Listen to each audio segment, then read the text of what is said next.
lightradio@gmail.com. You can send us messages, and you can equally listen to us via Radio Garden. You can as well listen to us on by downloading our app on Play Store. LR is the symbol, Lights Radio, Lights. Your marriage is a program that on this program we sensitize the upcoming youth on ways and do's and don'ts of marriage, on the nitty gritty of marriage, and those that are into it already, ways they can get it right better, and those the way they can do it and achieve Almighty Allah's reward and mercy here in this world and in hereafter. I mean, your humble host, EMIOLA ABDULHAMID is the name, and with me here is our noble Sheikh and our noble and able Sheikh, Fadilatu Sheikh DAUD Adetokunbo, Hafidhahullah. Assalamu alaikum wa rahmatullahi wa barakatuh.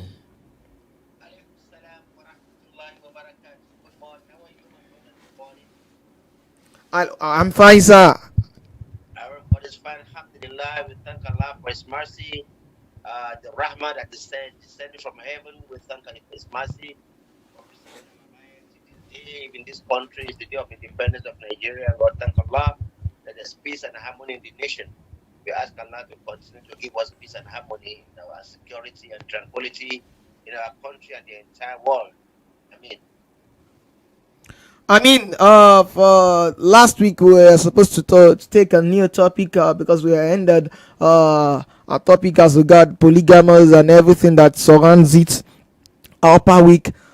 But due to one thing or the other, due to circumstances beyond our capability, we were unable to resume with the new topic. But today, as Almighty Allah will have it, we are starting a new topic, and which is inheritance as a cause of family discord. Inheritance as a cause of family discord. Sheikh, you have the floor, sir. Alhamdulillah. أعوذ بكلمات الله التامة كلها من شر ما خلق. بسم الله الذي لا يضر مع اسمه شيء في الأرض ولا في السماء وهو السميع العليم. الحمد لله والصلاة والسلام على محمد وعلى آله وصحبه أجمعين. We thank Allah subhanahu wa ta'ala. We glorify Him. We adore Him. We appreciate Him. We thank Him sincerely for the opportunity He has granted us this day to be alive. Granted us the good health to be able to do what is supposed to be done that is created for us. And we thank Him so much for giving us and blessing us with the gift of Islam. We ask Him in His mercy to keep preserving us on this path, and to make it easy for us to do those things that will make us earn His rahmah and His blessing on the day of resurrection. Brothers and sisters, we're looking at the topic that has been causing a lot of problem in the family. As you all know, the intention of this program is to discuss anything that's to do with family. We have discussed marriages, how it is conducted, the challenges that prevent marriages, disputes, and the infidelity. That has to do with marriage. We have discussed most of them. Even children and childbirth. We're looking at, because of the questions that comes to us a lot of time, a lot of issues happen in the family. It's when one passes on. We know that life, Allah has created us in this world to be here temporarily. Whether we like it or not, we are going to die one day. And when we die, we come to this world with nothing. And when we are going back to Allah, we are going back to nothing. But in between the time we were born and the time we die, we strive, we struggle, we work to acquire means of livelihood. Allah that created us does not just go to the world and sit down idle. He asks us to work spiritually, physically, politically, socially, that we must be active. Economically, we must be active. So as a result, we need to make a change and perfect the creation of Allah subhanahu wa ta'ala. And because Allah has blessed all of us with different gifts and give us ability to do different things. In the sa'yakum la shatta, your means of livelihood and your ways of life are going to be different from each other. And because God in His infinite wisdom has created man to be interdependent, that a man will never be independent. You will need one another. That is why he bestowed some with the skill of, manufacturing, some with the skill of mining, some with the skill of production, some with the skill of distribution, some with the skill of selling, some with the skill of teaching, some with the skill of farming. He gives this kind of skill to different people. All this to acquire wealth in order to sustain our livelihood. This wealth will not come from heaven. It's in the heart. We need to work to exhume them and to make use of them. So therefore, when we come to the world, we work. And when we work, we acquire wealth. This one that we have acquired, when we die, we're not going to go with them. And they're not supposed to be squandered. The wealth should not be squandered, just thrown away. The wealth should be used by those who are alive. Because this world does not belong to man. It belongs to Allah. Man is only but a custodian of this world. So when the time has come for him to leave this world, he's going to leave behind all that he has worked for. And that's what the Prophet of Allah said. A man cannot be so wise that we spend more than what Allah has decreed for him in this world. A question for him. And a man will not be so foolish that we spend less than what Allah has decreed for him in this world. If he does not take the last stroke, he will not die. So, but you can acquire so much, and you may not need so much. Most of the things we acquire in this world, you don't need them. The one we need among them, we use them, and we leave the rest. So when we now leave the rest, what happens to this property that we've acquired? Who takes charge of them? Who takes control of them? Is it the family? Is it the state? Is it the neighbors? Is it just to be left like that? So Allah subhanahu wa ta'ala tells us that when a person lives in this world and dies, the property that is left behind shall be taken over by his survivors, by his heir. Then who are these survivors? Who are those that can inherit? So because of this, we have issues. And there are different ways in which property have been shared or distributed after the death of somebody. During the pre-Islamic era, and even nowadays in this modern world, there are different ways in which people share the property. But because we are Muslim, whatever we do in life, we know it is tailored towards the justice of Allah subhanahu wa ta'ala. We work according to his injunctions. We don't do things according to our own wishes, according to our own desires. We do things according to the injunctions of Allah subhanahu wa ta'ala. Therefore, passing of this wealth, when a person lives to heaven, why is it supposed to be passed over? The first of all is that, let us look at what is inheritance itself. Al-Mirath. In Arabic, we call it Al-Mirath, inheritance. That's the passing of ownership of property of the deceased. When he dies, the deceased, the passing of his property, or that is acquired when he dies, to a specific, defined people by Sharia. Get what I'm saying? Specific, defined people by the Sharia. It is here, but these people that go to it must be defined that these are the people that are entitled to it. And there are specific people that can get it among all these people that is fine. So according to the Sharia, Allah, that is what is called inheritance in Islam. Therefore, it is transfer of property, ownership right. The ownership of the property, the moment the person that owns them dies, is no more the owner. He's an owner as long as he lives. And that is why it is said in Sharia that whatever a person or a man possesses, it is not his children, it is not his wives, it is not her husbands, until he or she dies. So as long as he's alive, it's his property. So you cannot go and take somebody's property without his permission when he's alive. But when he's dead, he has no permission, he has no right over it again. It's allowed at the time he's to protect it. And the purpose is to ensure that the wealth is redistributed. The wealth that Allah says, okay, you are the custodian now. You take care of this wealth. now that the custodian has been, taken away by Allah subhanahu wa ta'ala, this wealth needs to be distributed again. Other people should take it. So how do we distribute it? So it goes to some other people among his heirs. But now it will be spread. It will not be in one person. When he was alive, everything was in his hand. He owns everything. But when he dies, no other person can own everything. It has to be shared among many people. So it cannot be in one person, and that will be distributed.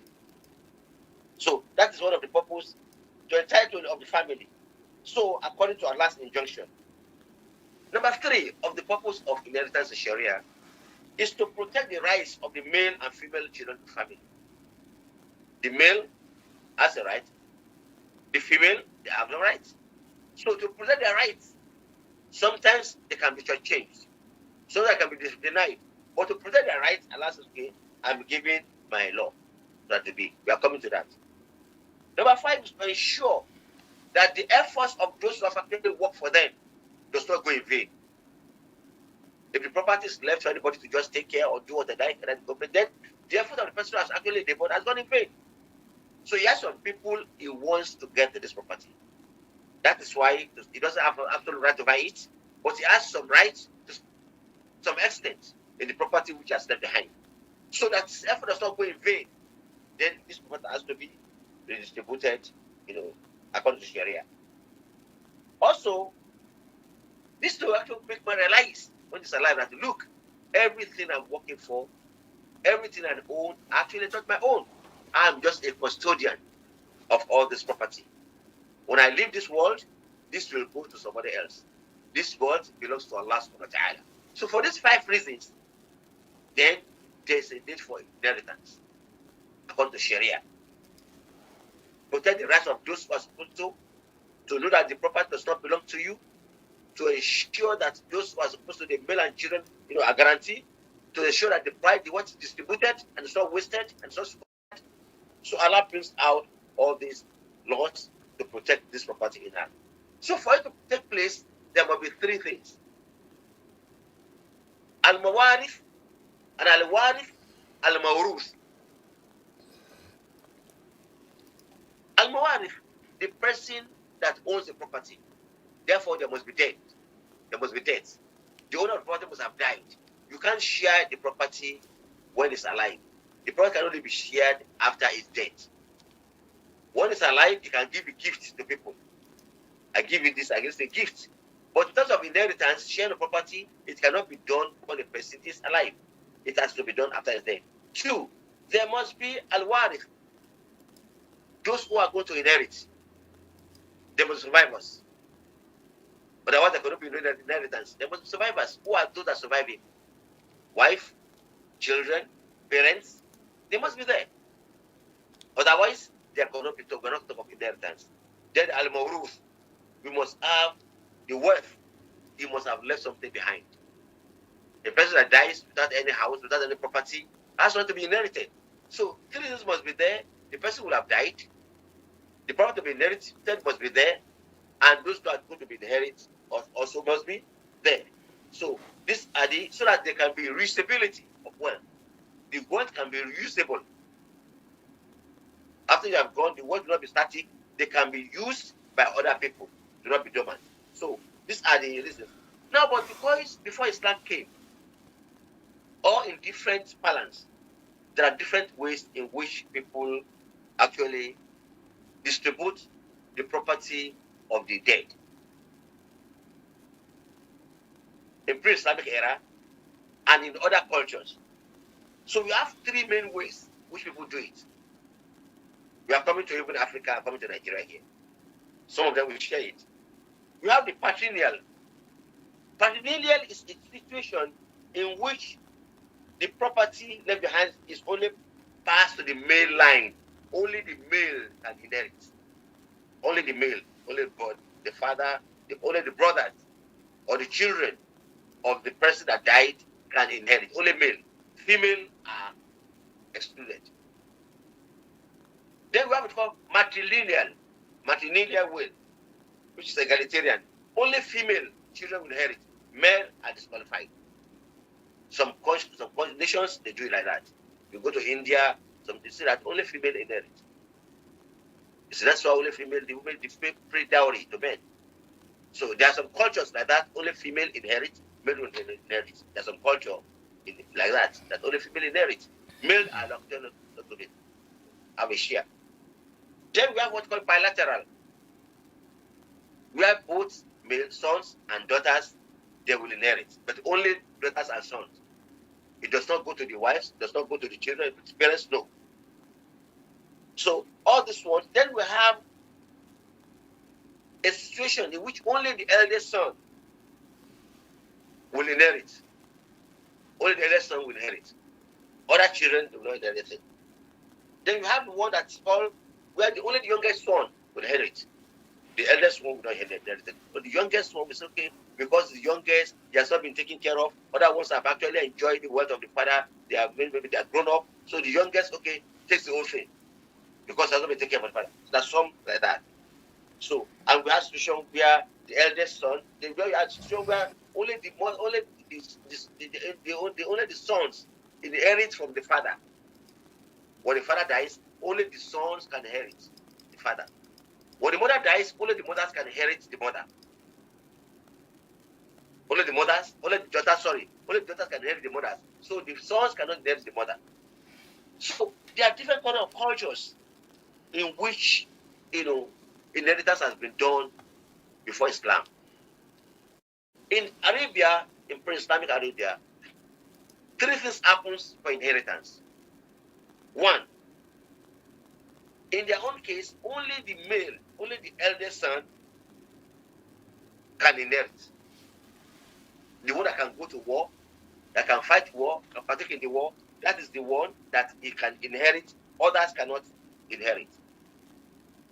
So that is the nearest male. Ahmed took over the whole estate of the deceased person. The Agnet male, that's the eldest male. He took over the property of the father when he dies. The mothers, only the first son takes care, and he takes care of all the rest one. He gives the rest whatever he likes.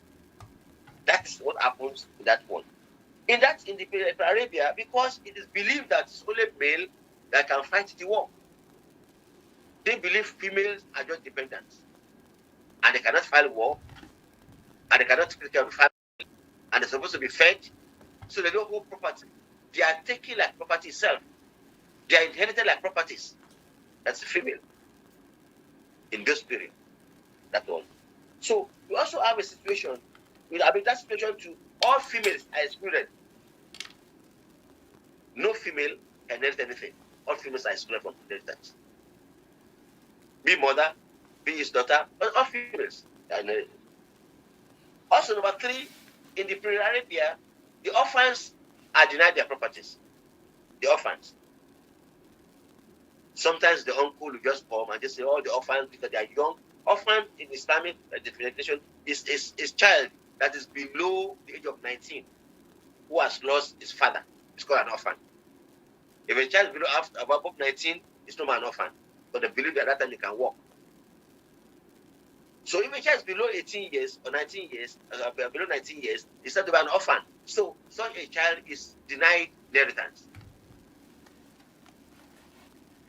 Also, in Arabia, before Islam, ascendants are denied inheritance.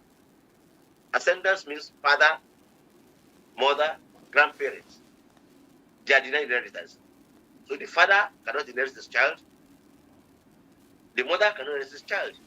They are all denied the inheritance of them. So ascendants cannot, The same thing is that in that time too, they have what we call confederation agreements. Agreement where somebody will have with somebody.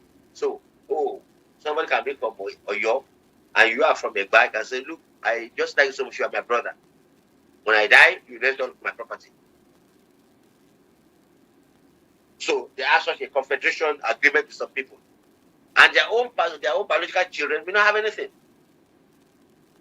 So these kind of things are there. Or somebody that says everything I give to some place.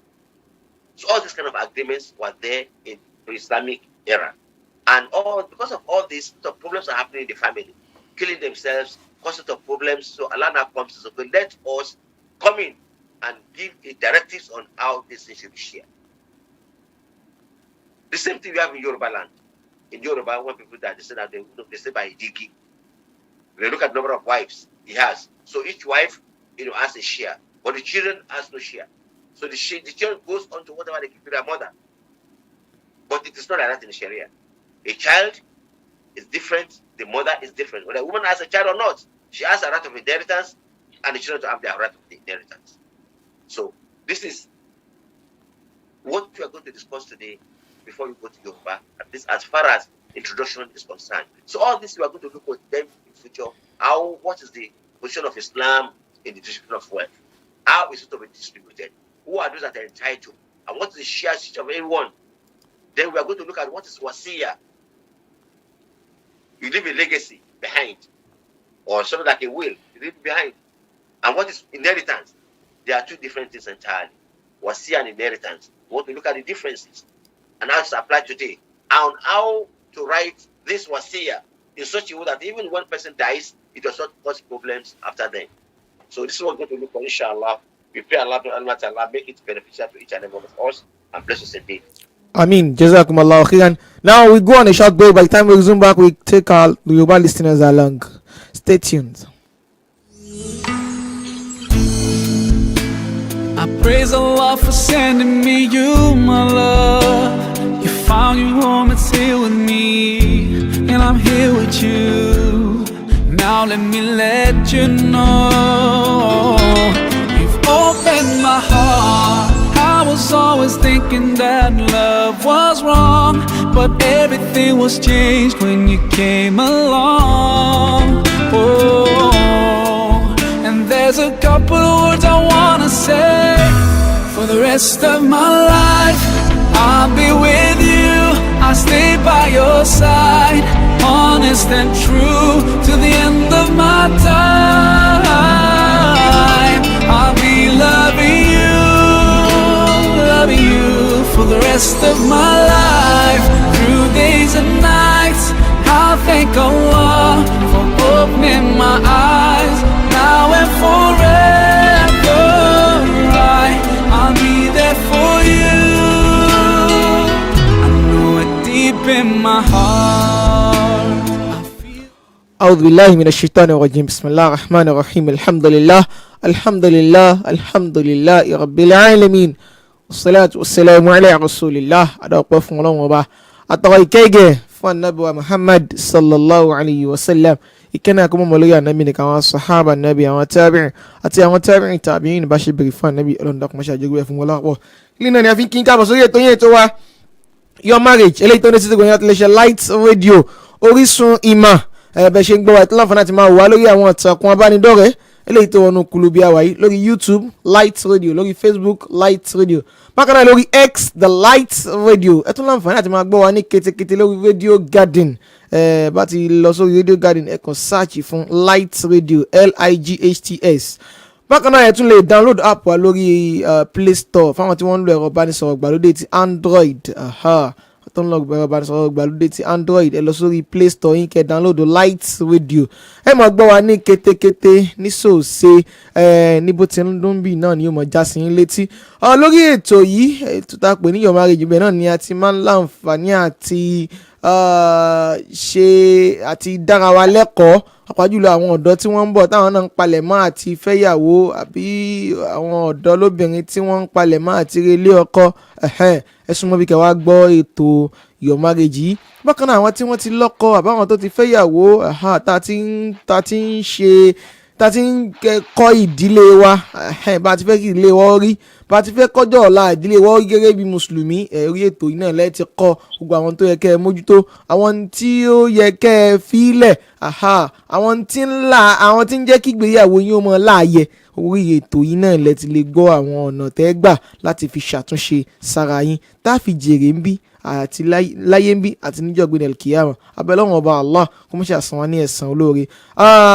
Láti bí oṣù bíi mélòó kan sẹ́yìn náà láti ń ṣe ìdánilẹ́kọ̀ọ́ lórí ká fẹ́ ju ìyàwó kan lọ. oríṣiríṣi àwọn tó rò papọ̀ mọ́ náà láti ṣàgbéyẹ̀wò rẹ̀ tó ṣe pé ọ̀pọ̀lọpọ̀ àwọn èèyàn tí wọ́n bá wa kára náà ni wọ́n ń lù wá lọ́gọ ẹnu pé tọ́ àwọn dúpẹ́ o alhamdulillah pé ọkọ̀ táwọn kọ́ ó lápa ó sì yé kóró bẹ́yìn bá wá ṣẹ̀ṣẹ̀ ń gbọ́ wa fúngbà àkọ́kọ́ ẹ̀yin náà lè lọ sórí ìtàkùn abánidọ́rẹ̀ẹ́ ti Facebook kẹ́ ẹ wá àwọn ètò yẹn lọ́kàn òjọ̀kan kẹ́yìn náà tún ṣàtúngbéyẹ̀wò rẹ̀ láti tún jẹ́ mọ̀kúndùn ìdánilẹ́kọ̀ọ́ náà. Bákan náà lónìí kí ni tí à ń gbéyẹ̀wò lónìí òun náà ni wípé ìlànà ogún pínpín láti lè jẹ́ kí àsopọ̀ ó wà nínú ẹbí torí pé nínú tí máa ń da ẹbí rú nínú tí máa ń dá wàhálà lẹ́nu ẹbí òun náà ni pé bí èèyàn pẹ́ nìkan bá ti kú yóò wá kú pé tọ́ bó láti fẹ́ pín ogún rẹ̀ àwọn ẹbí lè jókòó tẹ̀ kọ́ ní ìbá ọmọ wa ni bá búrò wa ni ìyàwó àtọmọ ẹ̀kú wáyé lọ́wọ́ àbí ìyàwó tiẹ̀ bímọ kò ní nǹkan kan lọ́dọ̀ wa ọba tí ó bímọ fún wa oríṣiríṣi àwọn awuyewuye yìí ni máa ń ṣẹlẹ̀ eléyìí náà ló wá fata fi ṣàgbéyẹ̀wò ẹ̀ pẹ́tọ́ kí ni ìlànà tí Islam gbé kalẹ̀ láti lè jẹ́ kí ogún pínpín ó lè jẹ́ ọ̀nà àti so ẹbí pọ̀ òun náà ni tí àwọn bàbá ti ń bá wa gbéyẹ̀wò. Assalamu alaikum wa rahmatullahi wa barakatuh. Aleykum salaam wa rahmatullahi wa barakatuh. Adúpẹ́ fún Ọlọ́run ọba pọ̀ ọba tí ó ṣe wá ní ọmọ ẹ̀dá ènìyàn tó fún wa lọ́gbọ́n tó fún wa lóye torí kó fún wa lọ́gbọ́n tó fún wa lóye yìí náà ló fi jẹ́ kó ní ká máa sìn torí kó ń sọ̀rọ̀ fún wa ká máa gbọ́ a sì ní òye táwọn fi túmọ̀ ohun tó ń bá wa sọ gbogbo gbèsè ayé tá a wá yìí o ká fi sìn wọn lọ́wọ́n ọba ni o gbogbo ohun tó sì mú wa sìn nírọ̀rùn ó ti ṣe sílẹ̀ fún wa ó ti dá ayé ó ti dá gbogbo nǹkan síbẹ̀ ká débẹ̀ ká kàn máa lo àwọn nǹkan tó wà láyé yìí ni ká dẹ̀ máa fi tún ìgbésí ayé tiwa ṣe ká wá fi ra ọ̀run wa bó ṣe dá wa sílẹ̀ ayé ọba tó wá ṣe wá ní mùsùlùmí tó fọlá gbọ́yé ọpẹ́ ní fún Ọlọ́run ọba náà kò fi wá sílẹ̀ láì tọ́ wa sọ́nà atọ́rọ ìkádìgẹ̀ fánàbí wa Muhammadu sallallahu alayhi wa sallam ẹ̀tọ́ lọ́wọ́ bá rán tó yàn láàyò tó ní kó wá yọ àwọn ọmọ èèyàn kó fi wá sínú ìmọ́lẹ̀ Islam ìkátọ̀rọ̀ alọ́ba kó máa bá nàbí wa Muhammadu sallallahu alayhi wa sallam atọ́rọ fún àwọn òbí wa tí wọ́n ti lọ Ọlọ́run kó bá foríjì wọn àwọn tó wà láyé Ọlọ́run kó bá kẹ́ wọn wá àwọn tó yẹ kí wọ́n kópa kan àwọn olùkọ́ wa ní àwọn ọ̀gá wa ní àwọn òbí wa ní tí wọ́n kópa kan bí kejì tó fi jẹ́ kí ọ̀rọ̀ Ọlọ́run bá yé wa tá a fi wá sóríire lọ́ọ́ má ṣàbàṣọ bọ̀ lẹ́sàn-án rẹ̀ tó wà láyé àti tó lọ nù wọn. àwọn ọlọ́kùnrin àti lóbìnrin à ń bára wa sọ̀rọ̀ gẹ́gẹ́ bí olóòtú wa ṣe sọ Abdulhamid Eniola ó sọ fún wa nípa ètò tá a ti ń bá lọ tẹ́lẹ̀tẹ́lẹ̀ àmọ́ torí ẹbí gbogbo nǹkan náà ló kópa bọ̀ sínú ẹbí láti wọ́n tá a bá wá sílẹ̀ ayé àá fàyè sílẹ̀ náà ni ẹgbẹ́ wa dẹ̀kọ́ la máa fàyè sílẹ̀ lẹ́ẹ̀kan náà àwọn kan ó lọ àwọn kan ó wà nílẹ̀ àwọn tó lọ yẹn iṣẹ́ tí wọ́n ṣe sílẹ̀ kí ló fẹ́ ṣẹlẹ̀ sí àwọn tó wà láyé kí lójúṣe wọn lórí tí wọ́n ṣe sílẹ̀ gbogbo eléyìí ó máa ń fa awuyewuye abájẹpẹ̀rẹ̀ ní mùsùlùmí mọ̀ gbogbo tóun fẹ́ ṣe láyé yìí kì í ṣe nǹkan tóun lè ṣe pẹ̀lú ọgbọ́n orí òun kò dẹ̀ kì í ṣe nǹkan tóun lè ṣe pẹ̀lú èrò ọkàn òun gbogbo ohun tóun bá fẹ́ ṣe gẹ́gẹ́ bí onígbàgbọ́ òdodo òun máa ṣe pẹ̀lú ìlànà tọ́lọ́run bá tó dá òun sílé ayé tó dẹ̀ ní kóun sí òun ìlànà tó bá gbé kalẹ̀ òun máa fi tẹ̀lé gbà wọn kan yìí nípa iṣẹ́ wo lòun lè ṣe náà ni kí ni mo lè wọ̀ ni kí ni mo lè jẹ ni kí ni mo lè mu ni irú ọkọ wo ni mo lè fẹ́ irú ìyàwó ni mo lè fẹ́ kí lẹ̀tọ́ ìyàwó mi kí lójúṣe ìyàwó mi kí lẹ̀tọ́ ọmọ mi kí lójúṣe ọmọ mi kí lẹ̀tọ́ òbí mi kí lójúṣe òbí mi kí lójúṣe mi lórí gbogbo wọn aládùúgbò mi ńkọ́ ara ńkọ́ òdìlùmọ̀ ńkọ́ gbogbo eléyìí Ọlọ́run ti kọ́ wa ní ẹ̀kọ́ lórí ẹ̀ láì fi wá sílẹ̀ àwọn ilé àgbé òní ní ètò your marriage ìdílé oníkálukú ọ̀tá ń gbé yẹ̀wò àti wàá sábà ń sọ náà tó máa ń fa ọ̀pọ̀lọpọ̀ wàhálà náà ni pé gbàtà tí mo kí bàbá tá a kú bí wa yóò padà fáyé lẹ̀ náà ni ìyá tó bí wa yóò padà fáyé lẹ̀ náà ni àwọn tó bá wọn náà dà wọ́n ti lọ. ìgbà míì dẹ̀ ní Ọlọ́run lọ́ba ló mọ̀ ẹni tó kọ́kọ́ lọ ọkọ ní kọ́kọ́ lọ ni ìyàwó ní kọ́kọ́ lọ ni tọkọ bá lọ tíyàwó fi ilẹ̀ kí ló ṣẹlẹ̀ sí tíyàwó bá lọ tọkọ fi sílẹ̀ kí ló ṣẹlẹ̀ sí tóbi bá lọ tóbi sílẹ̀ kí ló fẹ́ ṣẹlẹ̀ sí. ìgbà míì sì ní ọba ajídára rẹ lọ́hùn kò sá tó lè bí nìkan tó bá ṣe ó lè ní kọ́ ọmọ ṣáájú òbí lọ àgbàdo ẹ̀ àmọ́ ti ṣẹlẹ̀ ó dẹ̀ ń ṣẹlẹ̀ tó bá wá jẹ́ bẹ́ẹ̀ ńkọ́ tọmọ yìí sì ní ìpín ó lárí sí pẹ̀lú gbẹ̀dúgbúlẹ̀ kí ló fẹ́ ṣẹlẹ̀ sí dúkìá tó fi lẹ̀ ta ló lẹ̀ tó sọ kí dúkìá yìí ọmọ yìí bímọ ní o kò bímọ ní o ta ló lẹ̀kọ́ sí dúkìá yìí gbogbo àwọn eléyìí náà ló wá ń fa wàhálà tí wàhálà ṣe ń ṣẹlẹ̀ gbogbo ẹbí táwọn wá bára wa jà tílé wà dílé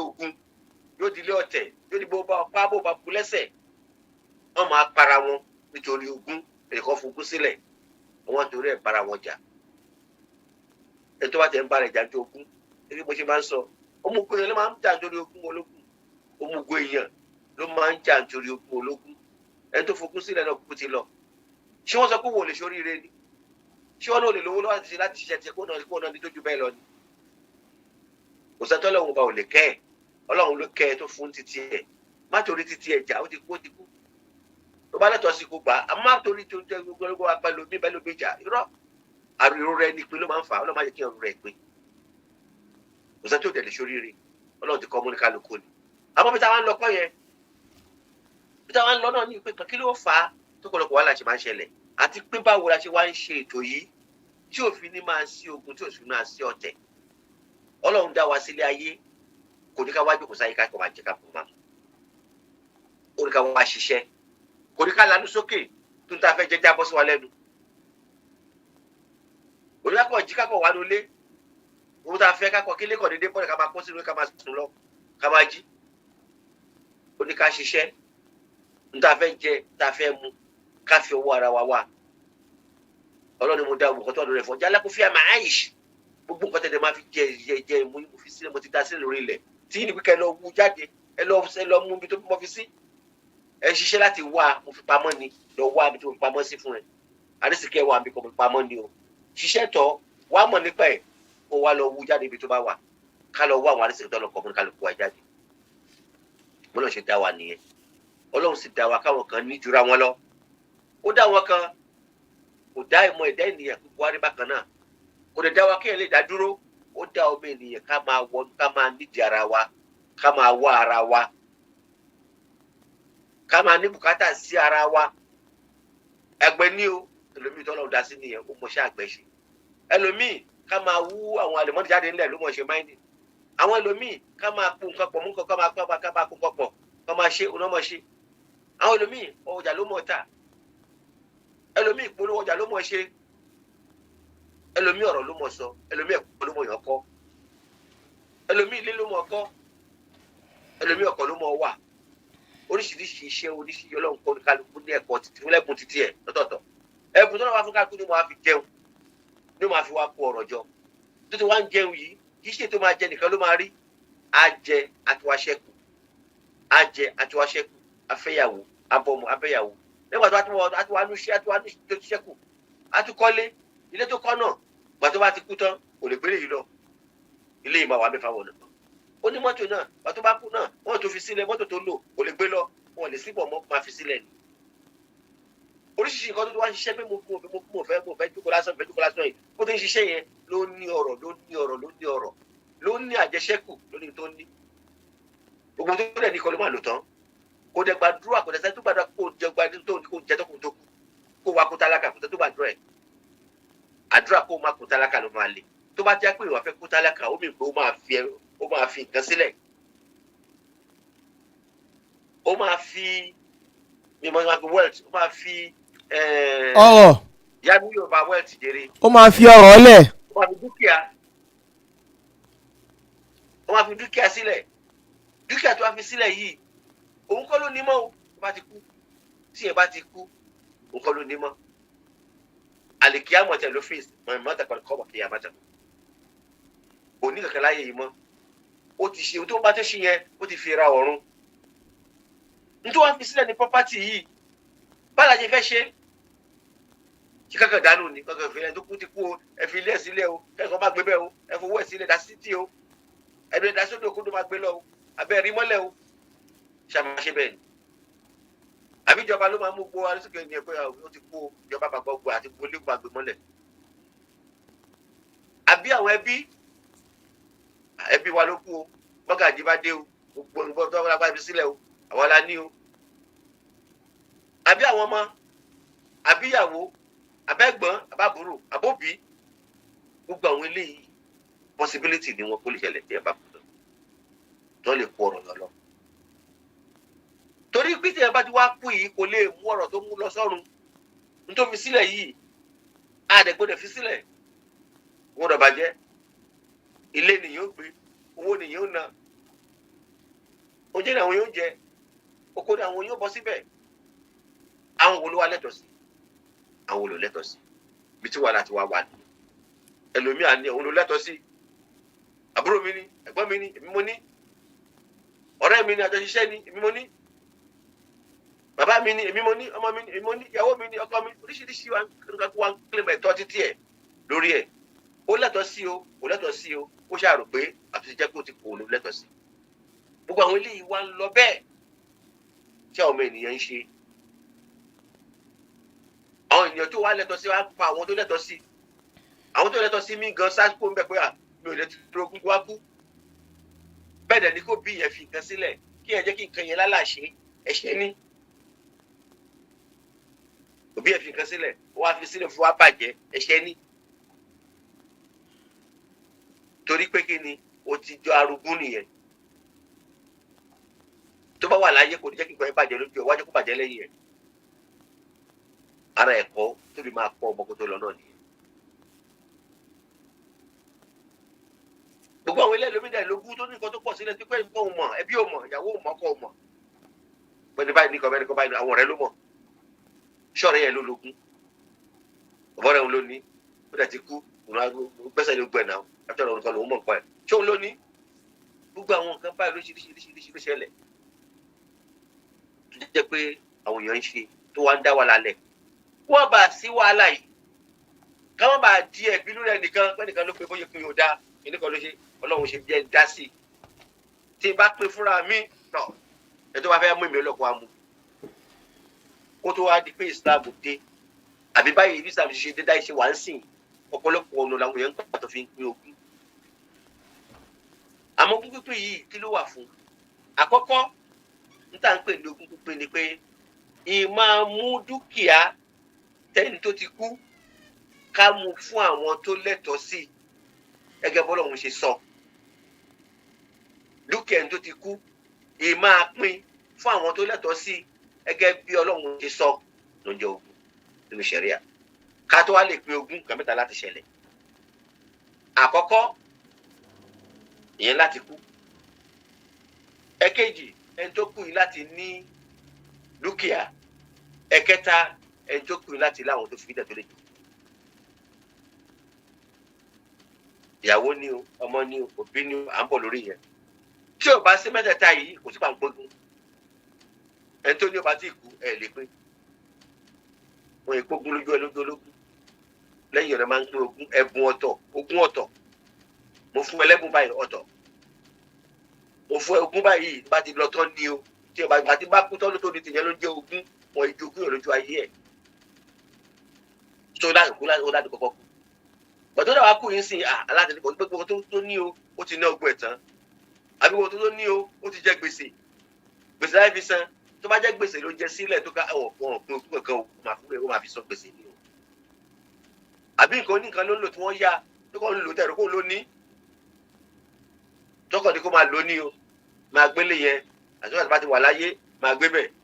Lọ́dà nǹkan ló sókún tó fẹ́ pín. Ó láti jẹ́ kó tẹ́ kó ń fúnra rẹ̀ ló ní kẹ́yìn. Òun fúnra rẹ̀ ló ní kẹ́yìn. Tó àjẹ́ kó wọ́n jọ nípa lórí mi. Ìtò ní bẹ̀ ó wà define 40% ni o 60% ni o 80% ó láti wà define.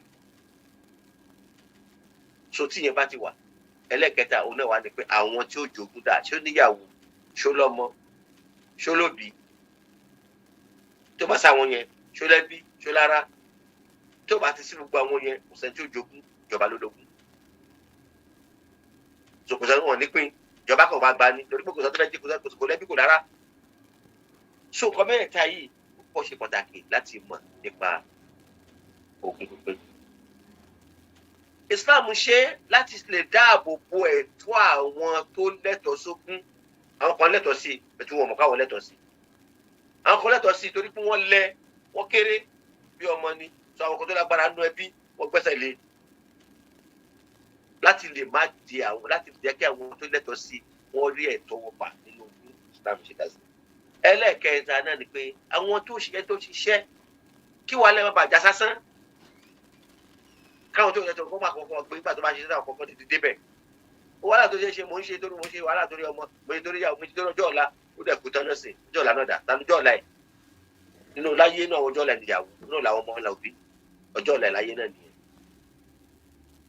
àtẹ̀sìn tó ń ṣe àmọ́ torí pé láti protect ìwé bó ṣe fẹ́ ó lè rí bẹ́ẹ̀ láti ṣe láti mọ̀ pé kẹ́dà mọ̀ wípé láyé tó ń wá yìí o ò ní gbébẹ̀ láéláé o afúnṣọ́ ni ẹ́ o lórí ohun tó ní owó tó ní afúnṣọ́ ni ẹ́ ọlọ́run ní kó máa ṣọ́ ni wọ́n kọ́ ló ní ẹni tó ní nǹkan ń bọ̀ wá gbà ọlọ́run ló ní ọlọ́run tó nílẹ̀ máa fáwọn tó kú gbà tó bá ti kú tó báyìí ọlọ́run ti gba nǹkan padà o ti kú bá ń kó nǹkan mi ni mo ní tẹ́ ẹ bá ti kú gbogbo ohun tó ní ọlọ́run ló ní ọlọ́run wa tún pé fọ́ọ̀mù tó yẹ kó gbà wọ́n kọ́ ló fẹ́ pé mọ́ tó bá ti kú tó kú báyìí ọlọ́run tó ní nǹkan tó fún lọ́rọ̀ yẹn o ti gba nǹkan padà lọ́wọ́ ẹ̀ ọlọ́run tó wá lọ́rọ̀ yẹn nípa àwọn tí ó lẹ́tọ̀ọ́ sí o jẹ́ ìpín fún wọn bó ṣe yẹ kí ṣe wọn ló máa pín bó ṣe wọn tó rọ́ọ̀mù ìrìn nìyẹn lákàyè òdẹ tó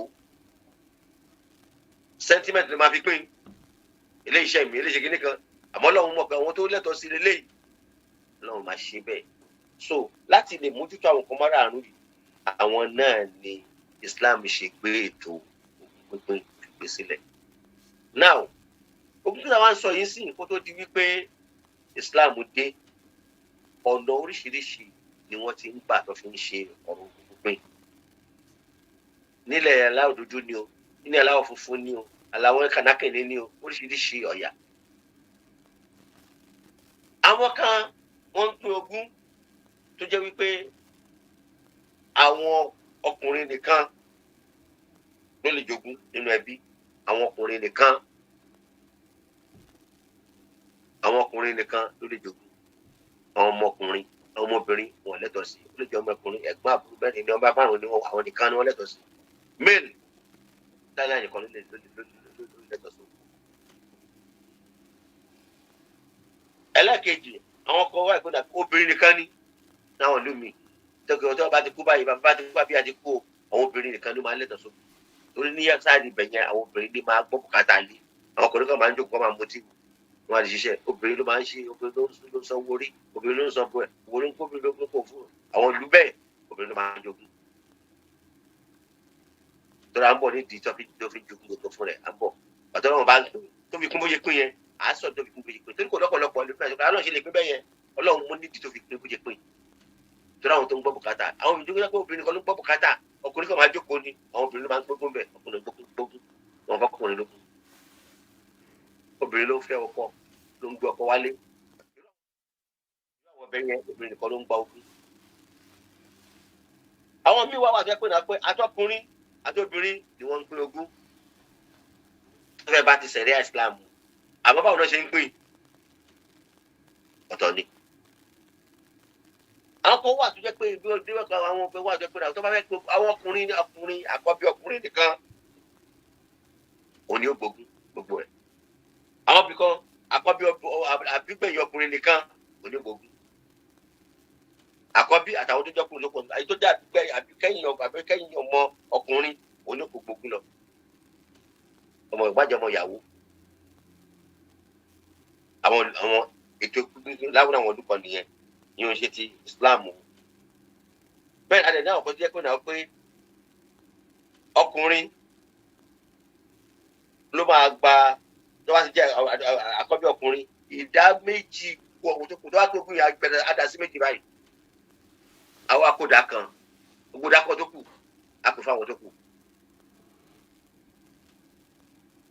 akódà kan méjì dákọ̀ tó kù á kò fáwọn tó kù wọ́n á gba dọ́bù àwọn ìpín ọkọ̀ lọ́dọ̀ àwọn kan náà nìyẹn ló ń ṣẹlẹ̀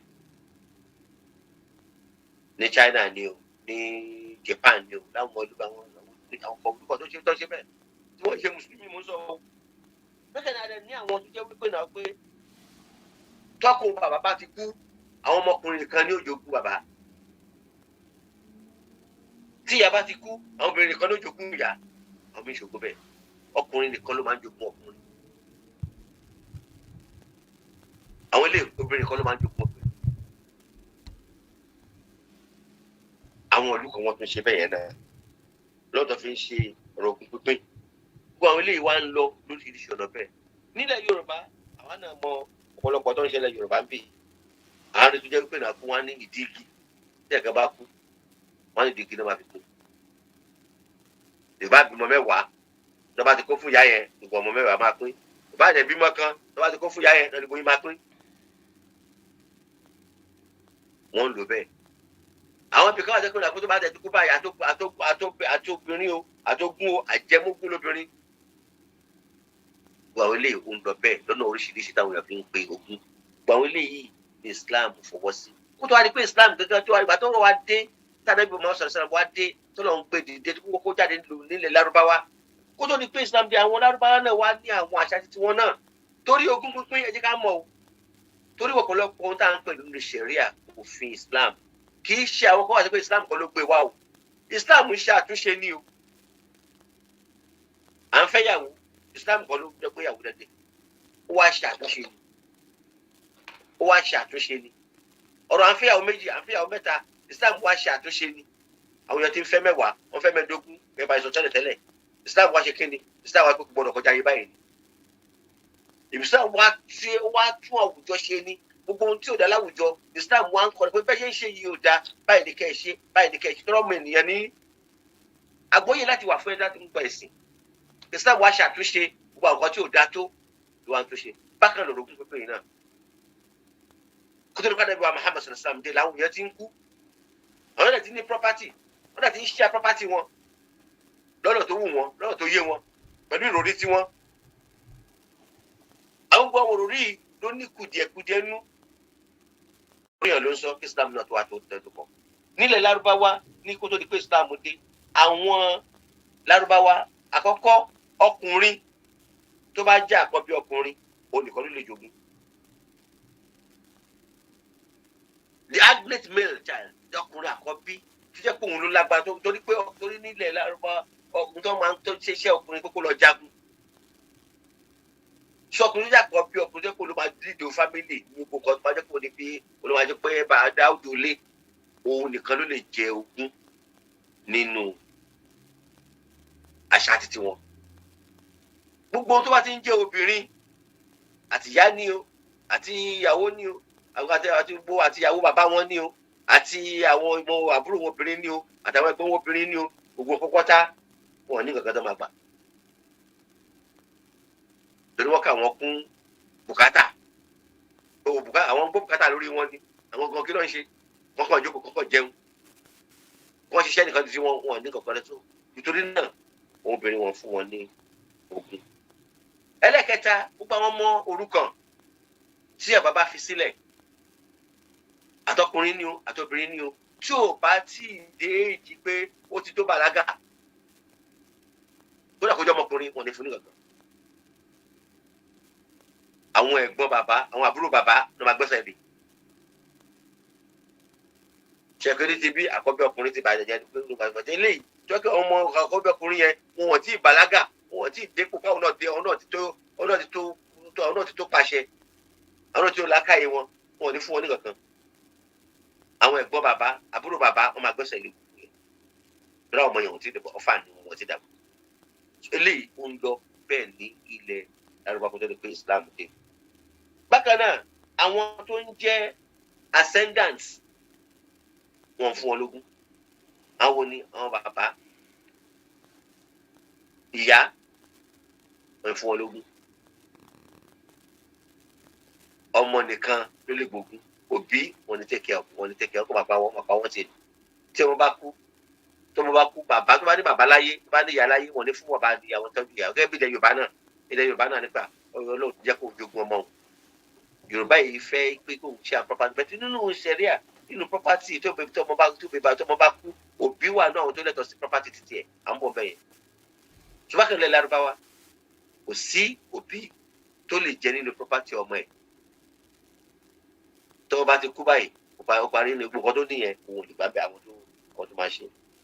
bákan náà àwọn tó wá pé wọ́n lè àwọn kọ́mpúrẹ́sì àwọn tó lè jagun nínú ẹbí nìkan ló máa ń kó ọkùnrin tó wá kọ́kùnrin tó ti lè jagun wọn ní fún ní ọ̀kan àbọ̀kùnrin tó wá ti lè jagun àwọn nìkan ló máa gbógun.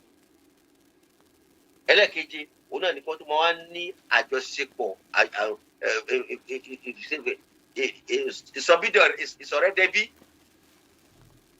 ìsọ̀rẹ́dẹ́bí ìkànnì pé ọmọ yìí o abára ọ̀rẹ́ mi yẹ lágbájá o èmi àtẹ́tí bí ọmọ ìyá o tí ó bá ti kú a máa jogún ara wa o ẹ̀kọ́ olùkọ́ kú máa jogún mi ẹ̀kẹ́ mi kọ́ kú máa jogún ẹ̀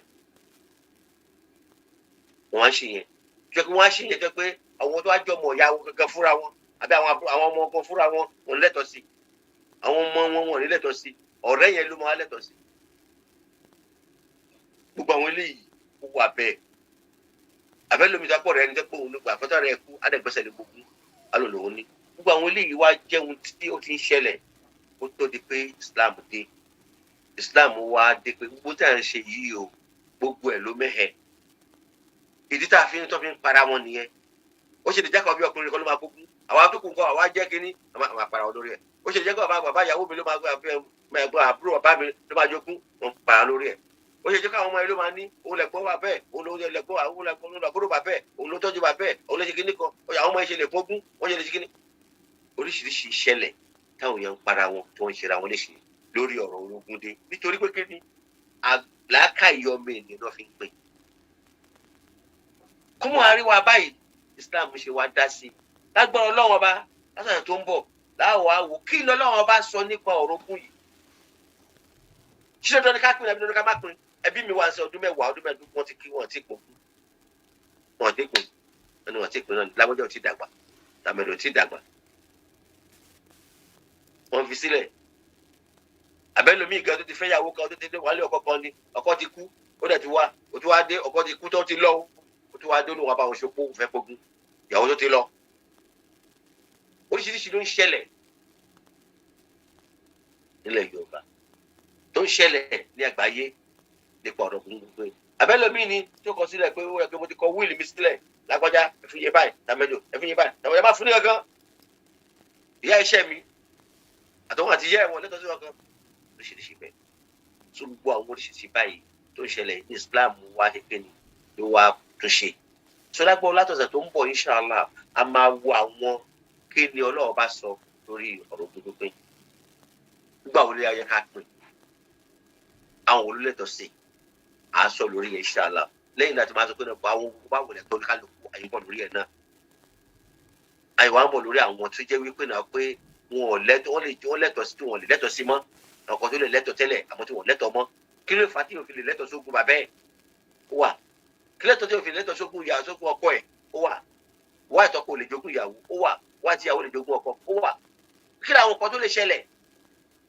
tó fi lè jogún ara wọn gbogbo eléyìí ẹ̀rí àfọ̀tí wẹ́wẹ́ jẹ́ kó tí òfin náà láyé tó fọ́ ọ̀rọ̀ ogun sí wẹ́wẹ́ bí Ọlọ́run àmọ́ tí wọ́n á ṣe torí àlùjẹ́ pé náà pé ọ̀rọ̀ yẹn le gbàtọ́nà bá ti di báyìí mo fẹ́ nǹkan ṣe nǹkan ni ẹ̀kú lè bílé bọ́lọ́ ẹ̀hún Ọlọ́run ló lòun fún níye báyìí àkọọ́lẹ́dẹ̀ wà nítorí Ọlọ́run lọ́dẹ sọ̀rọ̀ ran so kò sí wàhálà àbújákẹ́ ẹ̀kọ́ ló pin wàhálà máa ṣẹlẹ̀ bó ṣe pin yẹn kò yẹ kó pin bẹ́ẹ̀ náà kò yẹ kó ṣe bẹ́ẹ̀ náà kó wà bá àṣẹ lè lọ́n ṣe dá sí nínú ọ̀rọ̀ tọ́lọ́wọ́ bá dá sí jù náà ni ọ̀rọ̀ méjì náà ni àwọn méjì kan kúrò pé ẹ̀kọ́ Ọlọ́run bá sọ ń pa ẹ̀ ẹ̀kọ́ tó dẹ̀ bẹ̀rẹ̀ ló parí ọ̀rọ̀ ẹ̀ àwẹ̀ bákọ́ra ló ti treat ẹ̀ ó dẹ̀ ti lẹ́ẹ̀kan láti bẹ̀rẹ̀ dúkùn ti treat back àwẹ̀ ẹ̀kọ́ lè máa kọ́ lè máa di fásitì lásán àmọ́ nípa òfin kò sọ bẹ́ẹ̀ mọ́ the same thing náà ni ọ̀rọ̀ ogún pínpín Suratu Nisa Ọlọ́run bá ti sọ̀rọ̀ ogún pínpín ó dẹ̀ bẹ̀rẹ̀ látòkè ẹ̀tọ́ nípa kó dẹ̀ pín síbẹ̀ kò parí ẹ̀ sórí sura náà kò tún dá kò tún pé sura mi ti sọ̀rọ̀ bẹ́ẹ̀ mọ́ detailed gbogbo ohun tẹ́lẹ̀ láti mọ̀ gbogbo ó ti fọ́ sí wẹ́wẹ́ nítorí Ọlọ́run dẹ̀ sọ láàrin péjì méjì yẹn wọ́n kọ ìwé 50 volumes lórí ẹ̀ tá a ṣe research lórí different kind of area lórí ẹ̀ láti pé ìmọ̀ ẹ̀ pé ilmul fara'id pé ìmọ̀ dandan bí irun ní kápọ́pọ́ nípa gbogbo pé iṣẹ́ ọ̀rọ̀ kékeré iṣẹ́ ọ̀rọ̀ rí sọjẹ́ kájọ jókòó inshallah kájọ wú ọ̀rọ̀ yìí dáadáa kájọ jẹ́ kọ́ ẹ̀kọ́ nípa ẹ̀ mọ̀kànmọ̀kàn ló yẹ nǹkan o tá a bá ti kúlẹ̀ náà máa kú jọ̀kọ̀ tàbá dẹ̀ kú náà kí ló fẹ́ ṣe sí tàbá fi sílẹ̀ àwọn tó ti kú náà kí ló ṣẹlẹ̀ sí wọn àwọn tó súnmọ́ náà tí wọ́n ti kú kí ló ń ṣe kí ló máa lè ṣe ṣé fún yẹ kọ́ ṣe nìyẹn ṣáà náà lè dá sí ni kí ni mọ̀ràn tàbẹ́ fún wọn kí lẹ́kọ̀ọ́ tàbẹ́ pọ́ńpà ẹ̀ ẹbí lélẹ́yìí à ń sọ̀rọ̀ ẹbí ni o tó bá dẹ̀ ti jẹ́ ẹbí dandan nìkan bí yẹn nú ẹbí dandan kí yẹn kú nú ẹbí sọ̀rọ̀ tó ṣe pàtàkì là ń gbé yẹ̀wò ọlọ́kọ̀ ṣe dáadáa fún kálukú wa. Àmín. Àmín. Falẹ̀ mi gún àdàlà fi ara. Àmín. Láti ṣe ìfẹ́ Ọlọ́run bá ká lè rí ọ̀run rẹ̀ látàyé. Àmín. Má jẹ́ ká ta ọ̀run wa fáyé jẹ́ ká lè ta ayé wa fọ́run ká ká lè fi ayé wa ká fi ra ọ̀run. Àmín. Kò sí fún Ọlọ́run lájọ kan lọ gbólé tó ń tòrò báyìí kó bàjẹ́. Àmín. Gbólé tó ń kan abẹ́ni bá jàbá àtúnṣe Ọlọ́run. Àmín. Bá àtúnṣe Ọlọ́run. Àmín. Gbọ́ ọmọ tí ò gbọ́rọ̀ sóbi lẹ́nu jẹ́ kó lè máa gbọ́rọ̀. Àmín. Tó mú kú mu káàkiri ń sìn tí wọ́n ṣe kú yẹ káàkiri bá ṣàbá yí wọn padà. Àmín. Wọ́n á yí àwọn ọ̀dọ́ padà. Àmín. Wọ́n á yí àwọn ọ̀dọ́ padà. Àmín. Wọ́n á yí àwọn ọ̀dọ́ padà. Wọ́n á du àwọn òbí inú ọ̀pọ̀lọpọ̀ òbí inú wọn ti bàjẹ́ báyìí. Inú ìyá ti bàjẹ́ ní ọba tó ń sunkún lọ́sọ̀rọ̀ tó ń wá ikú mu bí gàrí torí pé ọmọ wọn ti bẹ̀rẹ̀ sí mú kú mu. Ọmọ wọn ti di nǹkan mímọ́ wọn lọ́wọ́ ẹni wọn ò ká mọ́. Ọmọ wọn ti fẹ́ pa wọ́n. Oríṣiríṣi bẹ́ẹ̀ Ọlọ́run abẹ́ni bá wa kó sáwọn ọ̀dọ́ nínú Ọlọ́run. Àmín. Bá kó sáwọn ọ̀dọ́ nínú Ọlọ́run. Àmín. Bá kó sáwọn ọ̀dọ́ nínú Ọlọ́run. Bá ayé wọn Àmín. padà o. Àmín. Wala إلا بالله العلي العظيم آمين جزاكم الله خيرا جزاه akí àwọn fadilatu Sheikh Daud Adelakun Adetokunbo fún ọ̀rọ̀ àkọ́sọ yẹn muqaddimat àti tìsíwájú lórí àkòrí eléyìí tí a bẹ̀rẹ̀ rẹ̀ lónìí òun náà ni ọ̀nà tí a lè gbà láti jẹ́ kí ogún kó jẹ́ ẹni tí ó máa so ẹbí pọ̀ wọ́n ti fún wa ní àwọn ọ̀rọ̀ tìsíwájú lórí rẹ̀ àwọn ọ̀nà tàbí gbà àwọn ìbéèrè ọlọ́kùnjọ̀kan tí ó ti wáyé nígbà yìí ẹni tó bá di lọ́jọ́ mẹ́jọ àgbàtà bá wọnú kòdókùndùn ẹ̀ á ráyè mọ́ àwọn ìbéèrè ọ̀hún wá lọ́kùnjọ̀kan ìjèjì. Bàbá Sheikh kẹ́ tó máa lọ akọ́kọ́ kí ogun àwọn ọmọ Nàìjíríà pé a kú ọdún òmìnira eléyìí tí a ń ṣàjọyọ̀ rẹ̀ lénìí abẹ́lẹ́ wọn bá kí ó má sọ di ìnira mọ́ ẹnì kankan wa lọ́wọ́. Bákan náà alága wa aláṣẹ àti olùdarí iléeṣẹ́ Light Radio bàbá wa Abdulgani Olúṣẹ́gun Awókọ̀yà kábíyèsí onírèté of Ìrèté Ìjẹ̀bú-Land àwọn náà wọ́n ó pé ọdún méjì lórí ìtẹ́ ní ọ̀la tí wọ́n sì ṣe wọ́n dúpẹ́ fọlọ́run ba lórí afẹ́kẹ́ bá ṣàdúrà fún bàbá.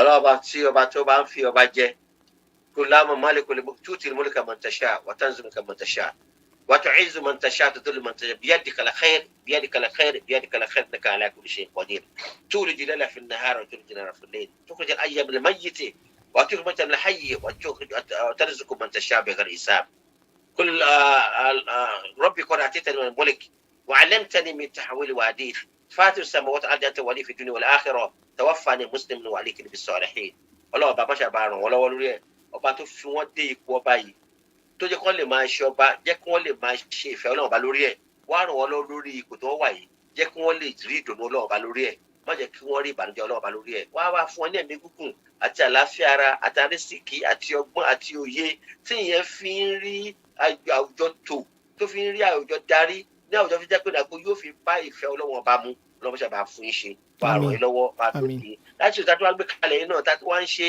láti máa fi ṣe ìdánilẹ́kọ̀ọ́ tá a fi ń tan ìmọ́lẹ̀ sí gbogbo ilé mùsùlùmí sí gbogbo àgbáńlá ayé láti lè máa kọ́ wọn ní morals láti lè wà fún ẹ̀kọ́ ló wà fún ká kọ́ wọn lẹ́kọ̀ọ́ ká kọ́ àwọn ẹ̀kọ́ oníbàjẹ́ ká fi wọ́n sínú ìmọ́lẹ̀ ẹ̀kọ́ iṣẹ́ ni ẹ̀kọ́ ilé ni ẹ̀kọ́ àwùjọ ni gbogbo ẹ̀kọ́ lóṣooṣù ló kún bẹ́ẹ̀ tí yẹn ń kọ́ nínú láti lè dùn Ọlọ́run bá múṣà ló gbé kalẹ̀ láti ṣe léyìí kó lọ́ọ́ kó pa lọ́wọ́ yín ní ìbàdàn wọ́n bá fún ní gbogbo àtàláfíà ara wọ́n bá fún ní gbogbo àtàláfíà ara gbogbo ẹbí àtàrà yín má fa ìsàn ṣe wọ́n má fa ìsàn ṣe wọ́n bá a tún ṣe bá a gbàdúrà yín tó ti da lórọ̀ yín máa kó bàjẹ́ mọ́ Ọlọ́run lájọ kan lọ́wọ́ bá tó bá tún lómi tó ń bọ̀ náà jẹ́ kẹ́ tún lè ní kọ́ láti dúpẹ́ fọlọ́wọ́ bá gbà lásìá bó ṣe ní ó tuntun á dáa jù bẹ́ẹ̀ lọ ọ̀pọ̀lọpọ̀ máa fi ṣe bẹ́ẹ̀ fún yín ó jẹ́ kẹ́ lè ní pad láti tún ayé ṣe lájọ kan lọ́la la hawla wala quwwata illa billahi al-aliyyil azim. آمين سبحانك اللهم وبحمدك أشهد أن لا إله إلا أنت أستغفرك وأتوب إليك. Tọ́ba tó fẹ́ pè láti béèrè lórí àwọn ọ̀rọ̀ tá a sọ yìí àbí àwọn ìbéèrè míì nípa sí 0808 258 1928 ẹni lè ṣe WhatsApp ránṣẹ́ láti béèrè abẹ́fẹ́ wọ́kọ́ ẹ̀kọ́ ni nípa ọ̀rọ̀ ohun tó ní ṣe pẹ̀lú ẹbí. Bẹ́ẹ̀ ń wọ́kọ́ ni àbẹ́ ń wáyà. Ohun tó ní ṣe pẹ̀lú ẹbí premarital counseling ni postmarital counseling ni matchmaking ni inheritance guidance ni guidance lórí inheritance zakat calculations ni gbogbo ohun tó ní ṣe pẹ̀lú ẹbí pẹ̀lú Islam eléyìí náà ni tí à ń tọ́ láti ṣe ìdánilẹ́kọ̀ọ́ lórí ẹ̀ fún gbogbo wa láti fi ìlànà mọ̀ wá láti là wá lóye kákan wọn máa ṣe nǹkan pẹ̀lú ìfẹ́ inú kákan wọn máa ṣe nǹkan pẹ̀lú àìmọ̀ kan tó wà láwọn máa bàa já sí asán níwájú Ọlọ́run ọba ọlọ́kọ̀ bá sọ yín ní ẹ̀san rẹ̀ la hawla wala quwwata illa billahi al-aliyyil azim. Jazakumullahu khairan. Títí ọ̀sẹ̀ tó ń bọ̀ láti jọ pàdé jẹ́ ká gbìyànjú ká bá fọ́nrán ètò yìí ká jẹ́ kó ta kálé kó ta ká kó gbẹ̀yìn alẹ́ ń share bá a share rẹ̀ káàkiri bá a like comment and share bá a share rẹ̀ èyí náà lẹ́sìn tẹ́ fi gba ládá tẹ́ fi gba àdìpèlé ẹ̀san lọ́dọ̀ Ọlọ́run Ọba. Like, follow and share Light Radio to the world. Kí Ọlọ́run Ọba Allah kí wọ́n ṣàgbé wa gàjú bá ti lérò lọ bá ti ń ṣe báyìí bá ti ń share láì àwọn ètò ọlọ́kanòjọ̀kan yìí lẹ́mọ̀ gba ládá ọ̀pọ̀ àdìpèlé ẹ̀san. Abdulhamid Emira náà ni ó kọ́ tèmi. Àwọn Fadilatu Sheikh DAUD Adelakun Adétòkunbọ̀ àwọn náà ni ti ń gbóhùn láti bí wákàtí kan sẹ́yìn. Abẹ́lẹ́ Ọba Allah kí wọ́n ṣàjẹ́ kí a fi rí pàdé ní ọ̀sẹ̀ tó ń bọ̀ lórí fákọ̀tún ètò Your Marriage. Títí ọ̀sẹ̀ tó ń bọ̀ tájọ pàdé. Assalamu alaikum wa rahmatullahi wa barakatuh.